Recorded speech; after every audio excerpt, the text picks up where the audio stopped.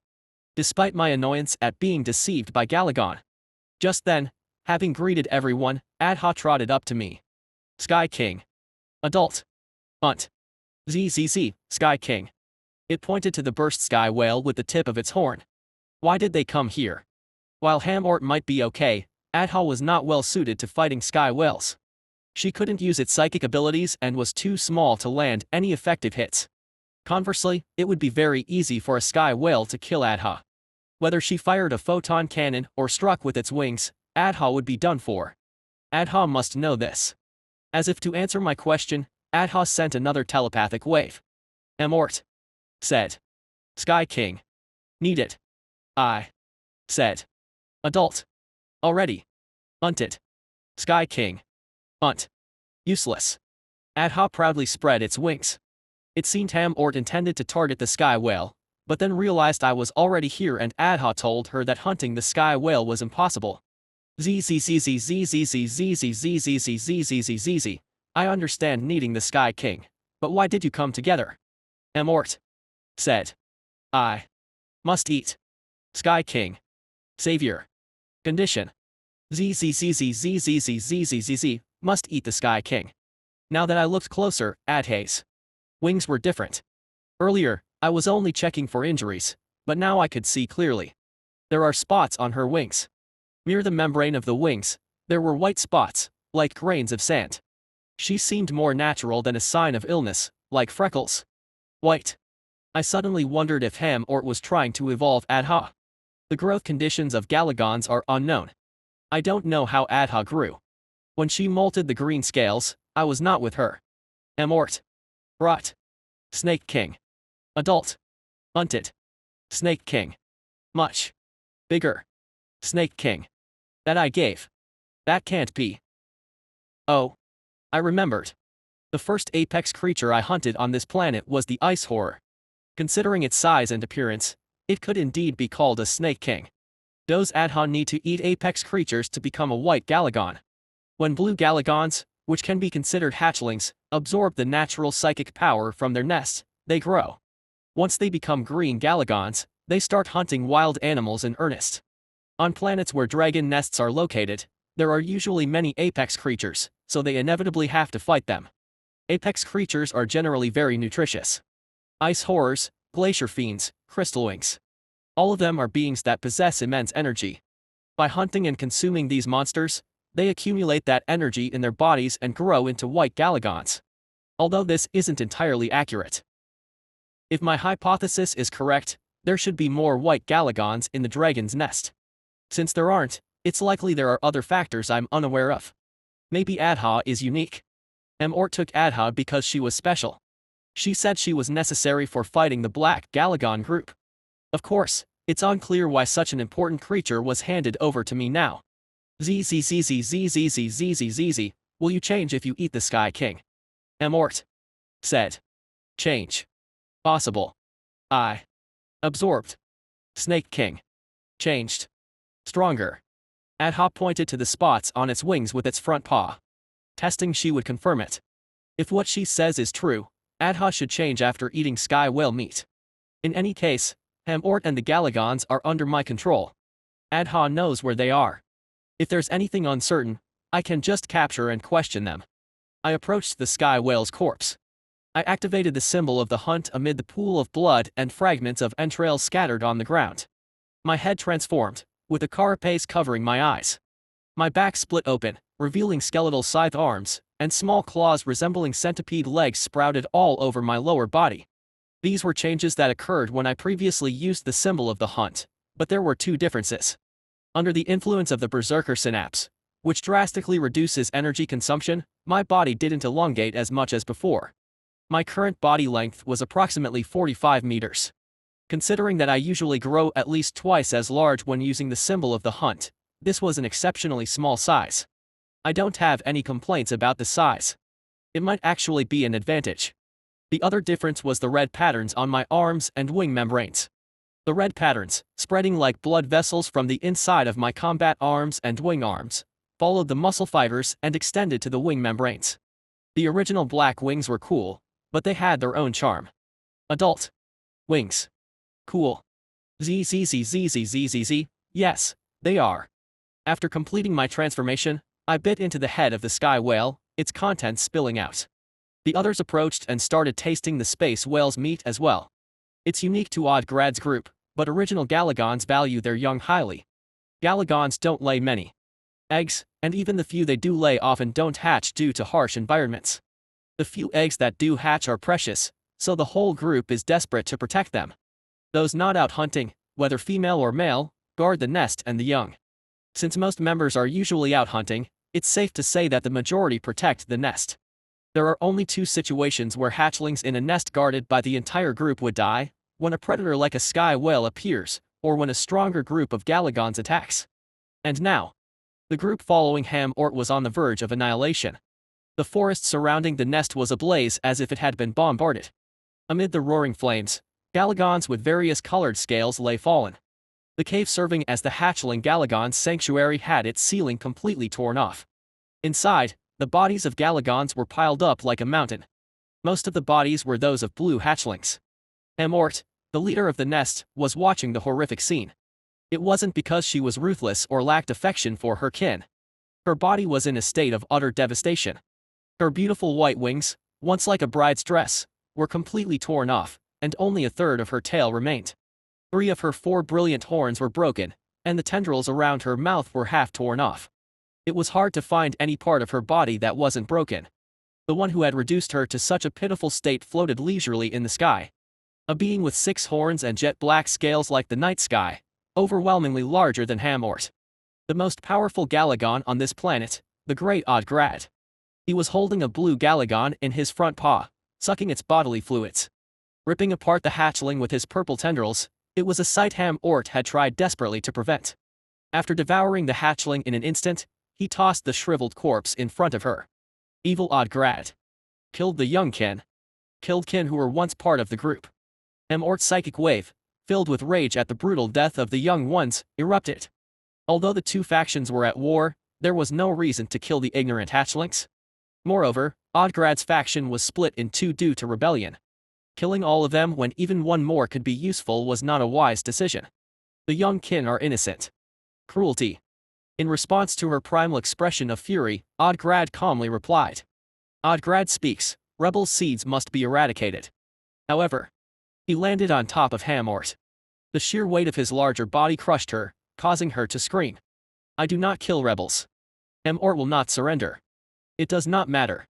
Rebels need much more pain. He methodically broke her legs with his front paw.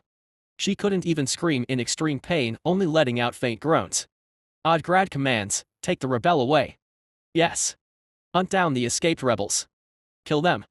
Other Galagons grabbed Hamort, having heard his psychic command. As she was dragged away in a daze, she thought. At least the last hope hadn't been snuffed out. She hadn't told the daughter of the comet, but for her to become the savior, one sacrifice remained. That was to devour the white kin. Initially, she had planned to take responsibility and make the sacrifice herself.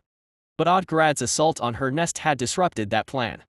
Therefore, she had no choice but to entrust the task to another kin, Nelgerma.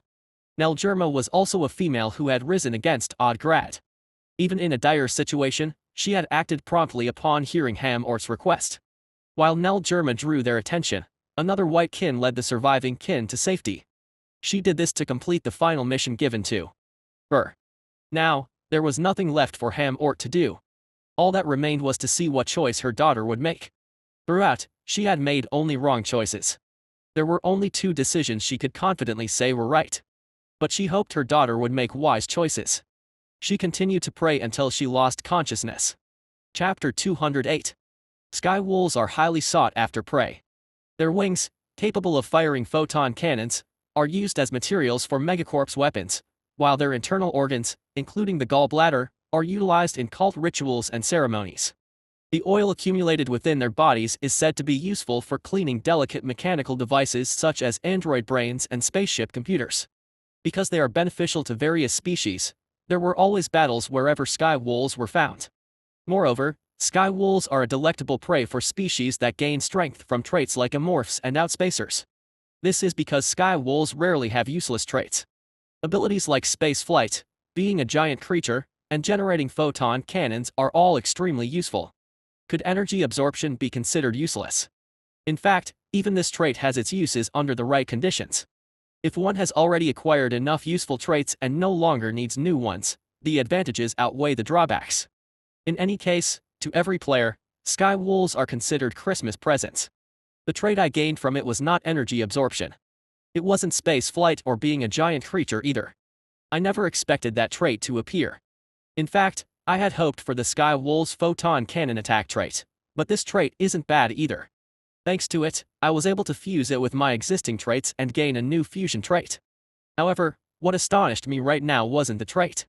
The Galagon, whose ecology is mostly shrouded in mystery, was currently molting in front of me. While eating the sky wool, Adhay's scales began to fall off bit by bit. At first, I thought she was just shedding old scales, but that wasn't the case. What started as a few scales soon came off in chunks, and new scales as white as milk emerged underneath. That was the beginning. She stopped eating and spread her 2 folded wings to cover her body. Although her large wings enveloped her body, I could deduce her transformation through the sounds I heard. The popping sound, like popcorn, was the sound of bones growing. The wings also grew larger to match the body's growth. The green scales on the outside of the wings shed like dead skin, falling to the ground, and new scales took their place. The thin film turned pure white, as if painted with white paint. Big baby, little baby is acting strange. Zzz, she's growing. Is little baby getting bigger too? Zzz, yes. Energy of little baby is rapidly increasing. Under everyone's watch, Adha continued to grow. Despite the sudden increase in size, she didn't seem to feel much pain. Is a special substance being secreted?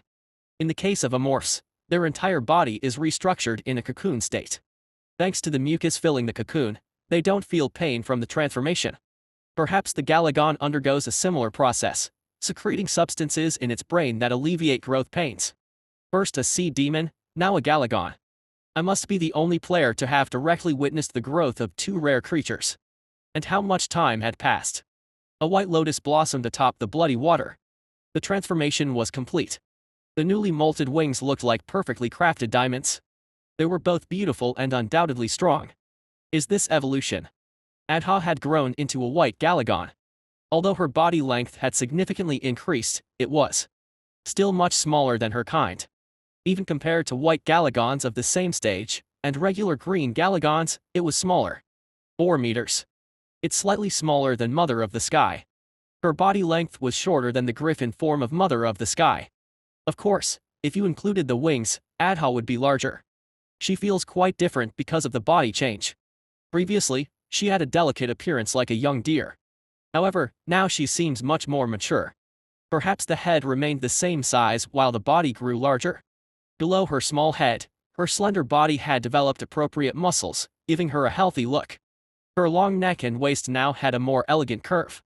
The tail, which used to be plump and cute, had become fuller and more magnificent due to its lengthening.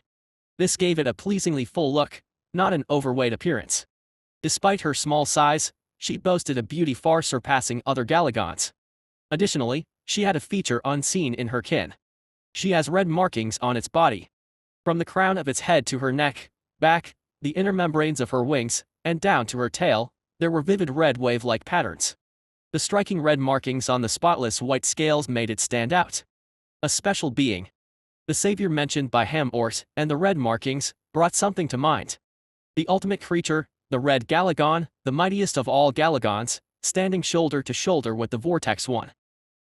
No, it can't be. I have hunted a red Galagon in the game. In my memory, it was larger than any other Galagon. Adha, with her naturally small build, couldn't be more different. Moreover, the red Galagon, like the Vortex One, used a unique energy system. Adha before us had no such mysterious power. And in this state, she couldn't beat the black Galagon.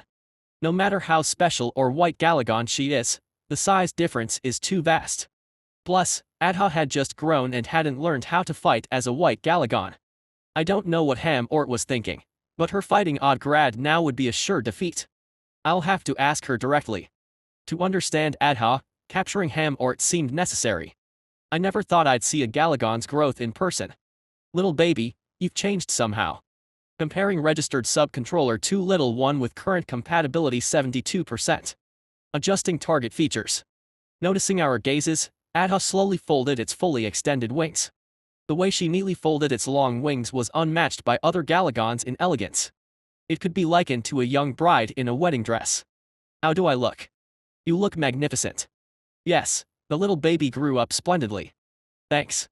Satisfied by the barrage of compliments, she emitted a wave of happy thoughts. Then, she looked at me. Meeting her amethyst eyes, I sent a wave back. Zzz, you've grown splendidly. Really? Zzz, yes. Pleased with my praise, she wagged the tip of her tail. With Adha's growth complete, we finished processing the remaining sky wool meat.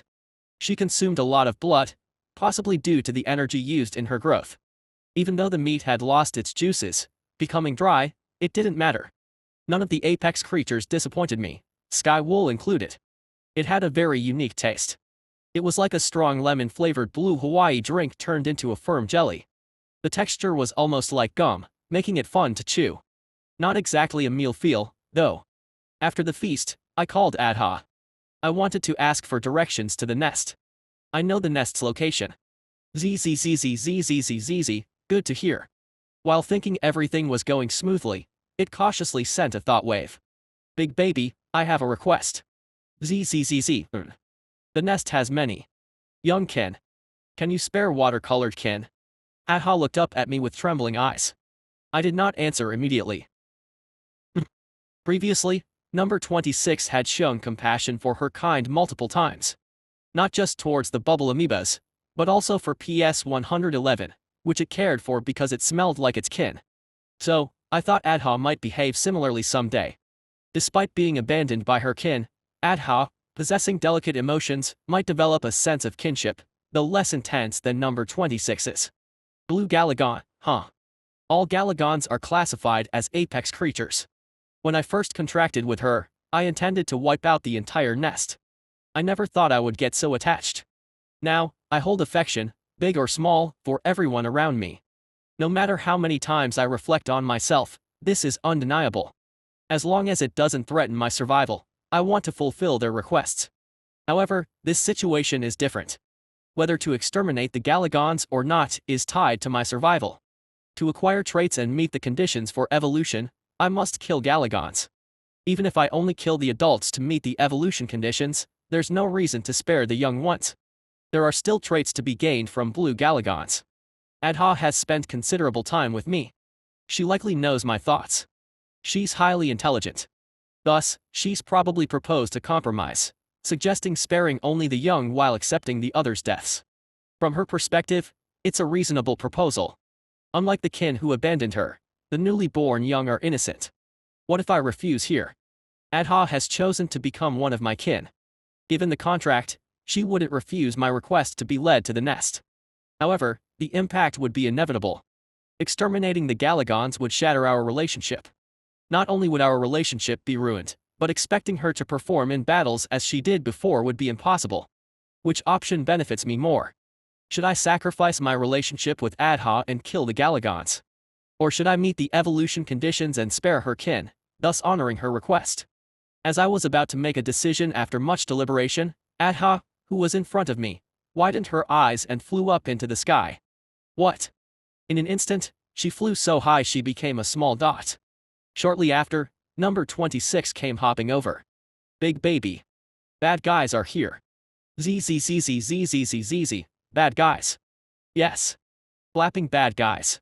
After receiving its telepathic wave, my auxiliary organs finally reported the abnormal situation in the surroundings. A powerful psychic power was echoing from above. Zzzzzzzzzzz, I'll be right back. Hey, where are you? I quickly flew up with number 26 on my back. As I ascended, I saw what was happening above. Galagons. The sky was clouding over again. A white Galagon and 10 green Galagons were battling in the gray sky above the battlefield. The old black dragon, the great Odgrad, was in a rather good mood. He had finally removed the thorn that had long been a nuisance.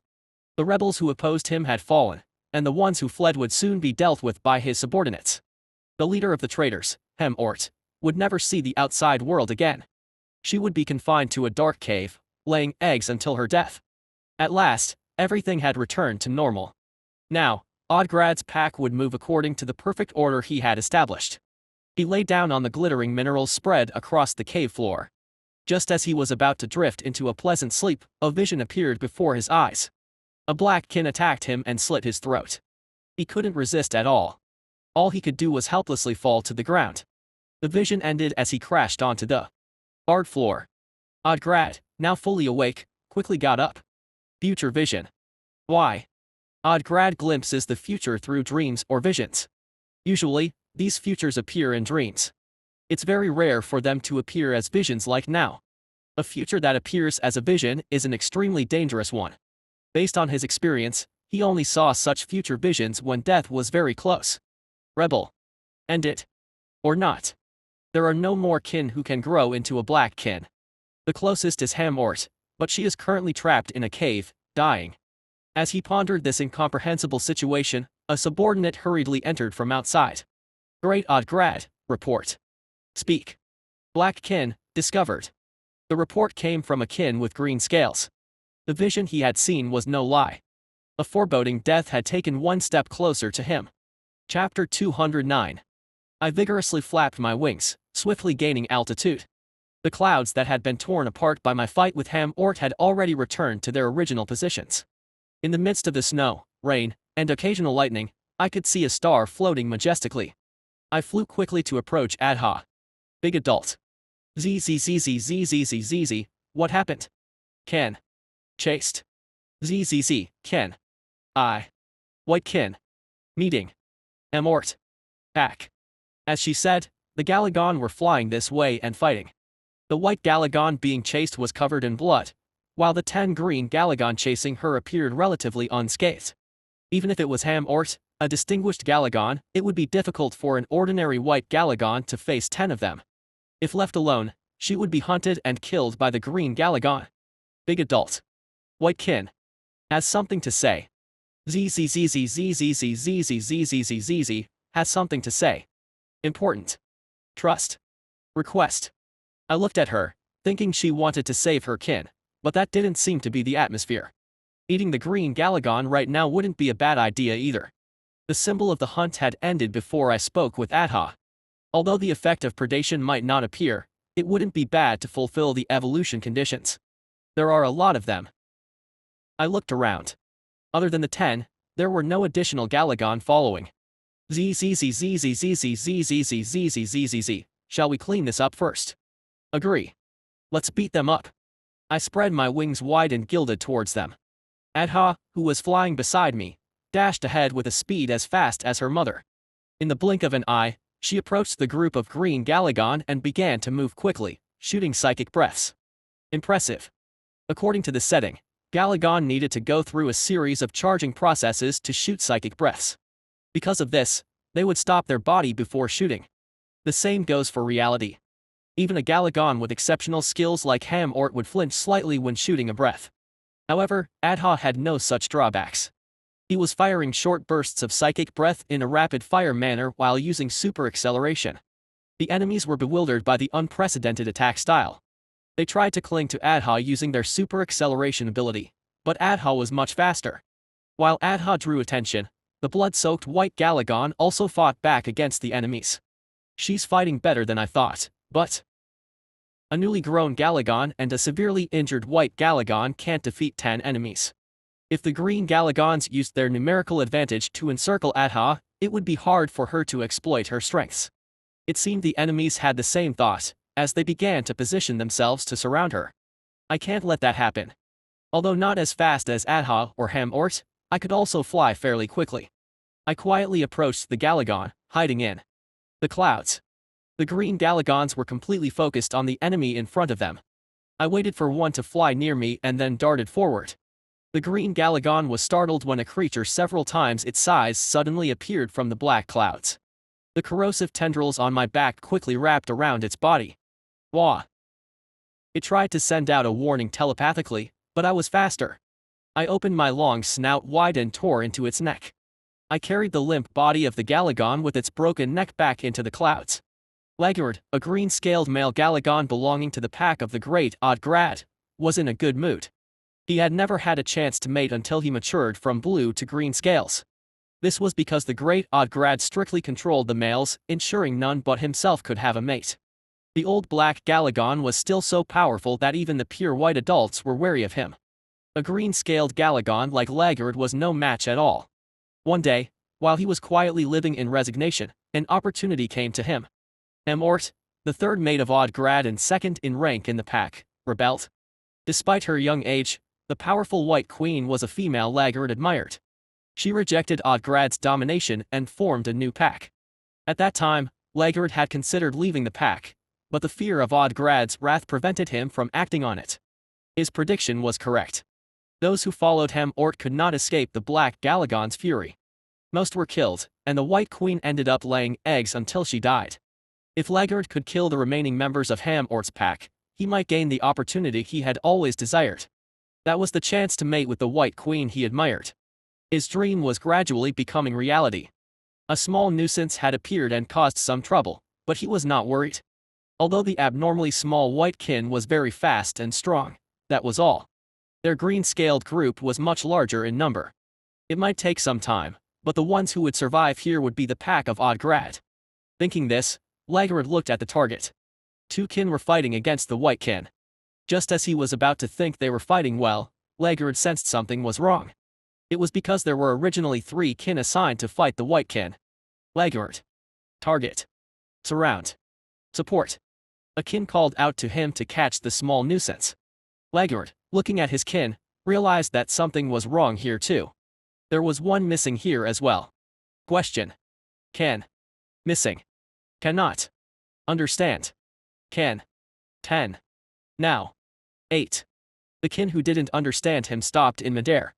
Just then, lightning struck the dark sky. The bolt of lightning spread through the clouds and across the entire sky. In that brief moment, Lagard saw it. A massive shadow within the dark clouds. As soon as the lightning passed, the owner of the shadow emerged. Countless heads grabbed one of the kin. The kin was dragged into the black clouds without even making a sound. The cloud that swallowed one of the kin drifted away as if nothing had happened. No trace was left where the cloud had passed. Watching this scene from start to finish, Lagard felt an emotion he had never experienced before. Not even when he witnessed Odd-Grad's fury up close had he felt this emotion that surged through his scales. It was a chilling sensation throughout his body, overwhelming fear. Enemy. Enemy. New enemy. Discovered. Realizing this, Lagard involuntarily screamed, his telepathic shout echoing his feelings. Sensing Lagard's panic, the kin quickly assumed defensive positions. The small white nuisance had disappeared. Their target was also nowhere to be seen. Perhaps the thing in the clouds had eaten them all. That terrifying and greedy presence was now targeting them. At that moment, a purple flash shot out from the clouds. It was the breath of the small white nuisance. One of the green-scaled kin quickly retreated to avoid it. Danger. Be on guard. Up. At that moment, a dense darkness engulfed the kin trying to evade. The kin was attacked from behind and couldn't even resist. Something, with wings as black as the night sky or rather looking like darkness itself, fluttered and disappeared back into the storm clouds. Black kin. Danger. Odd-Grad. Necessary. Impossible. Calm. Everyone. Gather. Necessary. Lagard called his panicked kin to gather. If they assembled in one place, even that hidden something wouldn't be able to attack them easily. As he thought this, lightning struck again. Unlike the previous white flash, this time it was a vivid golden lightning. It wasn't just the color of the lightning that was strange. Oddly enough, the lightning, which should have branched into fine streaks, instead concentrated and flew in a specific direction. It was heading right towards the clustered Lagard pack. The snake of lightning, as fast as light itself, tore through his kin. Amidst the spray of blood and flesh, he saw the being beyond the lightning.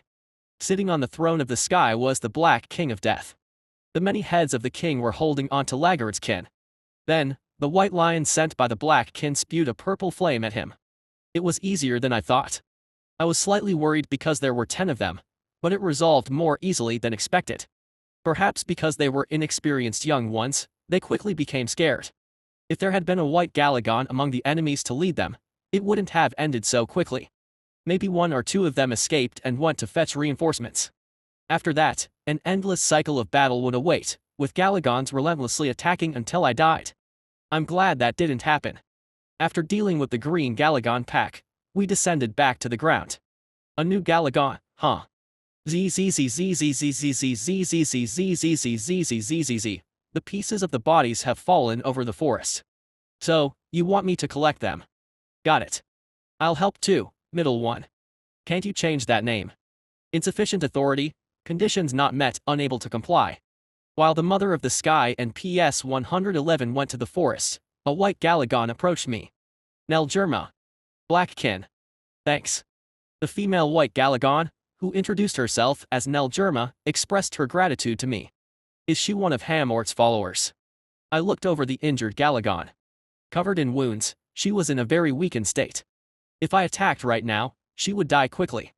Should I ask about Adha first, then deal with her? As I moved the monster's tentacles to ask questions, Nelgerma sent a telepathic wave first. Daughter of the meteor. Amort. Message. There is. Message.